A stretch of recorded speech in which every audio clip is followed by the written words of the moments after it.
Hello বন্ধুরা, welcome to হিয়াটিয়া blogs. এখন বাজে 4টে আর আমি সব কাজ শেষ করে এই যে হিয়াটিয়ার দোলনাটায় বসে আছি। হিয়াটিয়া ওদের দাদার সঙ্গে কিন্তু চলে গেছে পার্কে, আর আমি এমনিতেই বসে আছি। একটা সংসারে কিন্তু অনেক কাজ থাকে, বিশেষ করে যখন কারুর দুটো বাচ্চা বা টুইন্স বেবি থাকে, তাহলে তার কোনো কথাই নেই।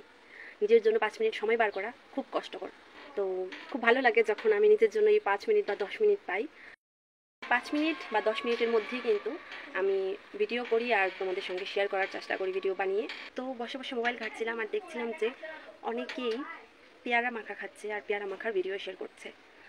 তো আমার সেটা দেখে হঠাৎ করে মনে পড়ে গেল যে কিছুদিন আগে আমার এক ননদ আমাকে ওদের গাছের কটা পেয়ারা পাঠিয়েছিল। সেগুলো কিন্তু ফ্রিজেই রয়ে গেছে, আমার একদমই মনে ছিল না। তো এখন কিন্তু পেয়ারার সিজন। তো আমাদের বাড়িতে একটা পেয়ারা গাছ ছিল, আর কোনো কারণে সেই গাছটা কেটে ফেলা হয়। তো কিছু বছর ধরে আমার সেরকম পেয়ারা খাওয়া হয়নি।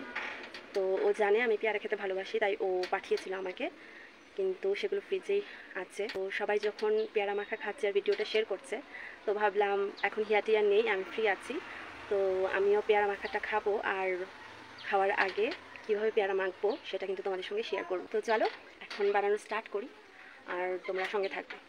তো প্রথমে আমি ফ্রিজ থেকে পেয়ারাটা বের করে নেব। তো এখানটায় রেখেছিলাম আমি, আমার খেয়াল নেই। তো এটাকে এখন ভালো করে ধুয়ে নিতে হবে। তো বাইরে যে এখানে বালতিতে জল রাখা আছে, আমি এখানেই ধুয়ে নেব ভালো করে। আমি কিন্তু সবগুলো কাটবো না, শুধুমাত্র দুটোই কাটবো, আর বাকিগুলো ফ্রিজে রেখে দেবো, আবার আরেকদিন খাবো। তো এই যে ভালো করে ধুয়ে নিয়েছি, খুব সুন্দর লাগছে। তো এখন ছোটো ছোটো পিস পিস করে কেটে নেব। তো এই যে এখানে আমার ছোটো ছোটো করে পিস পিস করে কেটে নেওয়া হয়ে গেছে। এখানে আমি হিয়াটিয়ার জন্য আপেল কেটে নিয়েছি, ওরা পার্ক থেকে ফিরলি দেবো। এখন আমি পেয়ারাগুলোর মধ্যে স্পাইসেস মিক্স করে নেব। আর এটা হলো বিট নুন, আর এটা হলো আমার হোমমেড মশলা, যেটা আমার আগের ফুচকার একটা রেসিপিতে ইউজ করা হয়েছিল। যারা দেখোনি তারা দেখে নেবে। এখানে আমি একটু চাট মশলা দিয়ে দিলাম, আর এখানে কাসুন্দিটা দিয়ে দিলাম। কাসুন্দিটা কিন্তু অবশ্যই অ্যাড করতে হবে। আর এখানে লাল লঙ্কা কুচি দিয়ে দিলাম। তো এখন ভালো করে মিক্স করে নেব। এই যে দেখো আমার মিক্স করা হয়ে গেছে, দেখো খুব সুন্দর লাগছে দেখতেও। মশলাগুলো কিন্তু তোমাদের স্বাদ অনুযায়ী অ্যাড করবে তোমরা, আর কাসুন্দিটা কিন্তু অবশ্যই অ্যাড করবে। আমি খেয়ে তোমাদেরকে কিন্তু টেস্টটা বোঝাতে পারবো না, তোমরা যতক্ষণ না নিজেরা বানিয়ে খাবে ততক্ষণ কিন্তু টেস্টটা বুঝবে না। খুব ভালো হয়েছে খেতে, কাসুন্দিটা কিন্তু আলাদা একটা মাত্রা এনে দিয়েছে এই পেয়ারা মাখার। তো ধন্যবাদ তাকে যে আমাকে এই পেয়ারাগুলো পাঠিয়েছিল। আর তোমরা কিন্তু বাড়িতে নিশ্চয়ই ট্রাই করে আমাকে জানাবে কমেন্টে যে কেমন হয়েছে।